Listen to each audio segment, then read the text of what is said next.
జగన్మోహన్ రెడ్డి గారికి సంబంధించి దాల్మియా సిమెంట్స్ కి 793 కోట్ల రూపాయలు ఈడీ జప్తు చేసింది.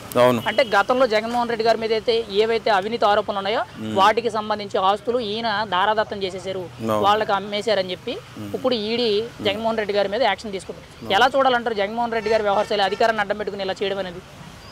ఈయన ఎప్పుడే కాదండి, ఈ నేర ప్రవృత్తి ఎప్పటి నుంచి మొదలైందంటే రాజశేఖర రెడ్డి గారు సీఎం అయిన దగ్గర నుంచి బయలుదేరింది.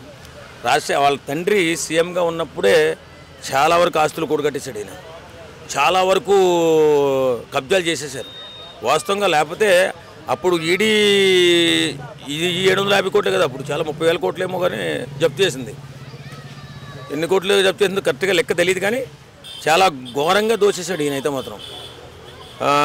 మరి ఇలాంటి వాళ్ళు రాజకీయ నాయకులు అయితే ప్రజల భవిష్యత్తు ఎందుకు బాగుంటుంది?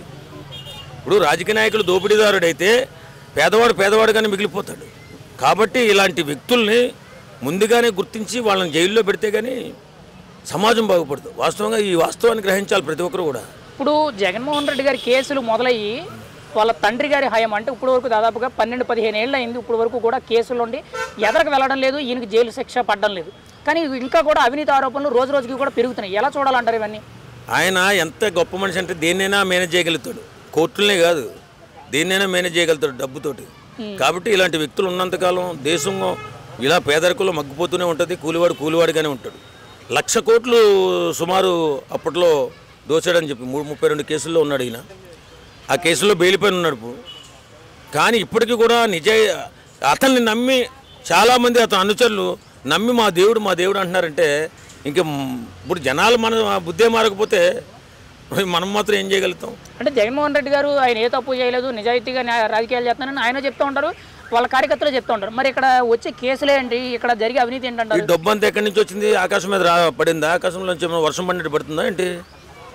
ఇవన్నీ ఏంటంటే మసిపూసి మారేడుగా చేయడం, మనుషుల్ని మాయ చేయడం, వాళ్ళను ట్రాన్స్లో తీసుకెళ్ళడం, చాలా ఇబ్బందులు పెట్టడం, దొంగతనంగా డబ్బులు దోచాడు. అలాగే మొన్న దాంట్లో ఇసుక దోపిడీ ఎంత జరిగిందండి? ఇసుక దోపిడీలో కానీ లిక్కర్ దోపిడీలో కానీ ఉన్న మిగతా చిన్న దోపిడీలో 30,000 కోట్లు దోచేశారు అని చెప్పి అంచనా. ఇప్పుడు ఇలా దోపిడీలు చేసుకుంటూ పోతే రేపు పొద్దున్న భవిష్యత్తులో పిల్లలకు ఉద్యోగాలు ఉండవు, వాళ్ళ భవిష్యత్తు సర్వనాశనం అయిపోద్ది. వాళ్ళు తాగుబోతులుగా డ్రగ్గిస్టులుగా బతికి లాస్ట్కి కుక్క చావు చావడం తప్ప ఏముండదు.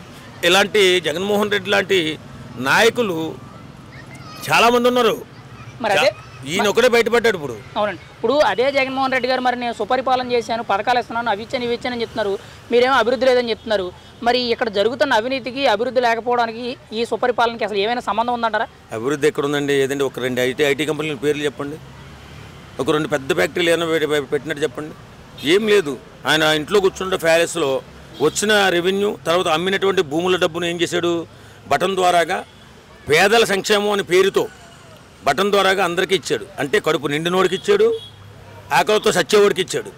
ఇవ్వలేదని ఎవడు అంటలా. కానీ ఆ వన్ వేలోనే వెళ్ళిపోయి ప్రజల జీవితాలని పిల్లల భవిష్యత్తుని సర్వనాశనం చేశాడు. యువకులకి కావాల్సింది ఏంటి? ఇప్పుడు నేను తండ్రిగా ఉన్నాను, నాకు 3 పిల్లలు ఉన్నారు, నాకేం కావాలి? వాళ్ళకి 10,000 రూపాయలు 5,000 రూపాయలు ఇచ్చే ముష్టి కాదు కావాల్సింది, ఉద్యోగం, జీవిత భద్రత కావాలి నా బిడ్డలకి. జీవిత భద్రత ఎలా వస్తుంది? నువ్వు ఫ్యాక్టరీలు నిర్మిస్తేనో ఐటీ కంపెనీలు కడితేనో చదువుకున్న నా బిడ్డలకి జీవిత భద్రత ఉంటుంది. నువ్వు డబ్బుని నీళ్ళలాగా పనిచేసి అవినీతి చేసేస్తే రేపొద్దున్న భవిష్యత్తులో నా బిడ్డల పరిస్థితి ఏంటి? అది చెప్పండి. ఇప్పుడు రీసెంట్గా కూడా ఏపీ లిక్కర్ స్కామ్లో జగన్మోహన్ రెడ్డి గారు ఉన్నారు, కసిరెడ్డి రాజశేఖర రెడ్డి గురించి నిన్న విజయసాయి రెడ్డి గారు మాట్లాడుతున్నారు, ఈరోజు మిథున్ రెడ్డి గారు కూడా వెళ్ళారు.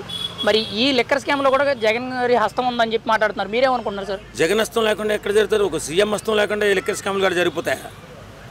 అంత పెద్ద స్కాములు. లిక్కర్ స్కామ్ జరిగింది అనడానికి చిన్న ఉదాహరణ అండి. ఆన్లైన్ పేమెంట్ ఏమి తీసుకున్నాడు ఆయన? లేదండి. మరి ఎలా నమ్ముతాం? ఆన్లైన్ పేమెంట్ ఓన్లీ క్యాష్ తీసుకుని దోసేసి ఈవేళ లెక్కలు చూపించినప్పుడు ఏం చూపుతాడు? ఆయన రాసిందే లెక్క అవుతుంది. ఆ మాత్రం తెలివి లేదా ప్రజలకి? జరిగిందని అనడానికి నిదర్శనం ఇది ఒకటే. ఫైనల్గా జగన్మోహన్ రెడ్డి గారు ఈ అవినీతి అక్రమాలకు సంబంధించి ఆయన జైలుకి వెళ్ళే అవకాశం ఉందా? అసలు ఈ అవినీతి మీద మీ అభిప్రాయం ఏంటి? 100% జైలుకి వెళ్ళిపోతాడండి. 32 కేసులు ఆల్రెడీ బెయిల్ మీద ఉన్నాడు. ఇప్పుడు ఇది ఒక కేసు పడింది అనుకో, మొత్తం మీద ఆయన జీవితాంతం జైల్లోనే ఉంటాడు. ఒక కేసు పడుతూ ఉంటే 20 సంవత్సరాలు 50 సంవత్సరాలు పడుతూ ఉంటాయి. లేకపోతే ఏంటండి ప్రజల సొమ్ముని ఇంత అన్యాయంగా దోచేస్తారా? ఇది మాత్రం కరెక్ట్ కాదు. జగన్మోహన్ రెడ్డి గారిని తప్పనిసరిగా జైల్లో వేయాలి.